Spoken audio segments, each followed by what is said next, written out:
Today I want to look at Call of Duty, see if they actually got the Bud Light treatment. Are they actually losing players, or am I over-exaggerating this entire fiasco that's surrounding Call of Duty? Let's go ahead and get into it. So I want to look at some numbers. The best numbers that we have, from what I've read, Steam is the most accurate way to get a measure on player count because consoles don't release data like that. And so we know that the majority of players are on console, okay?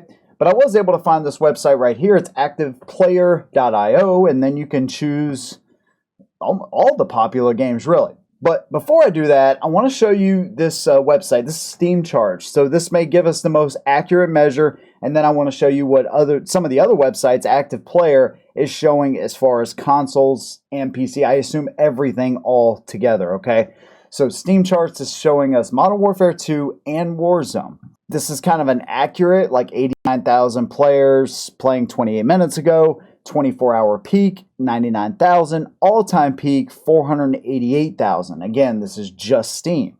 If we look at the last 30 days, the average players was 61,000. They lost 2,500, and so that's down almost 4%. Peak players the last 30 days is 99,000.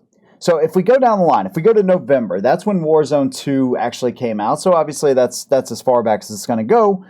They had a gain of 120,000, average players of 220,000, right? And then peaked at 488,000. If you look at it month to month, down 45,000, down 75,000, down 6,000, 9,000, 5,000, down 17,000 in May, and as of right now, the last 30 days, down another 2,500. So there's always going to be peaks and valleys, especially with multiplayer games. That's just the way it is. But this shows a significant drop from the start of Warzone 2 to the last 30 days that we have, at least on Steam. Now let's look at consoles and everything together. So I pulled up 3 different games to show us what's going on. First, let's look at Overwatch. Okay, I don't play Overwatch. I don't know anything about it. But this is going to show us from October, right, to the last 30 days. So 18 million gained, almost 2 million, 2.5 million, 587,000. These are all gains. It's all in the green, right? So Overwatch is doing really well if you look at these numbers. Average monthly players, 28 million, 26 million. So I didn't realize this game was that big. My oldest son plays this game. And I know he's always showing me his clips and stuff and whatever, but it's pretty obvious that they are on the rise. They are doing something right. Interesting. Let's look at Fortnite. By the way, if you like this type of content, consider subscribing to the channel. Help to get us over 1,000 subscribers right here on YouTube. Love to have you join our awesome community for our live streams, videos just like this. Make sure you stick around this entire video. There's one big point I want to make, and I want to hear from y'all after the video. Here's another game I know nothing about. So I went directly to the source. My son, my oldest son.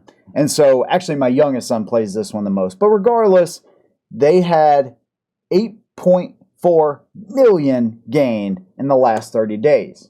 Talking to him, they actually came out with a new season. They've added some new things. Now, it is really interesting, right? When you look at the average monthly players, 242 million.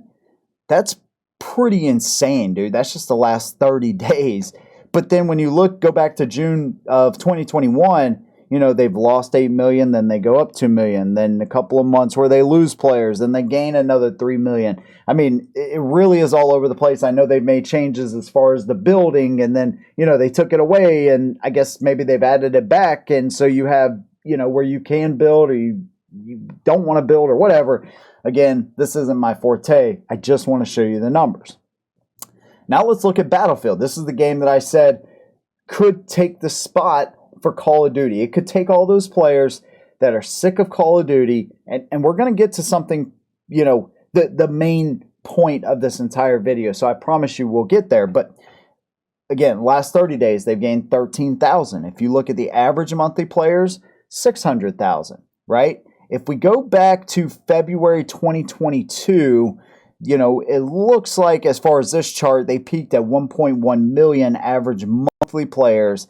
The max on here is 106,000. Okay. Regardless, since November, same time period of Warzone, except for May, they've constantly gained. And so what's interesting about the timeline here and how everything has kind of happened from Nick Mercs, Tim the Tap Man, Call of Duty tweets and all this kind of stuff is within the last month or so, Battlefield 2042 has improved a lot. I've owned this game since release, and I just started playing it because I thought the beta was kind of garbage. And everything I heard about it was just all negative. And it didn't feel like Battlefield 5. It didn't feel like Battlefield 1 to me especially. And so I never played it. But you see an uptick. Now let's look at Call of Duty, right? And so here we go. Scroll down. Again, same chart, same website. What I find really interesting about this is you had 6 million peak players in July of last year. Now you're down almost half. You're down to 3.3 million. Now, peak players in a day. Overall players from that same period, 53 million down to 50 million, but almost 2 million are gone in less than 30 days.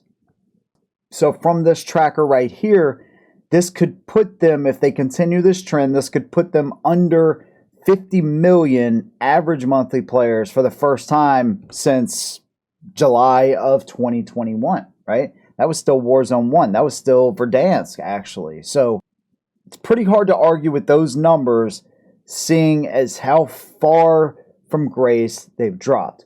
But when you look at it on the surface, 50 million players. They had this big tweet, and they had 100 million downloads at one point. So when you look at it like that, it's like, oh man, 50 million players is a lot. But 2 million, almost 2 million, 1.7 million in just 30 days is significant considering everything else that's going on. What I really want to see is how next month looks. Because typically they're going to get some kind of an uptick. It almost coincides with every single new season. How is this next month going to look with Season 4 that just rolled out? I think that's yet to be determined. But I think that'll be an interesting statistic to look at. Now, I really don't want to beat a dead horse here, but what I would like to mention is, when you have a player base of 50 million in Call of Duty, which is a lot, compared to Fortnite, which is 250 million, let's just say. First of all, Call of Duty is the biggest gaming franchise in history. Why are they not on top? That's one thing.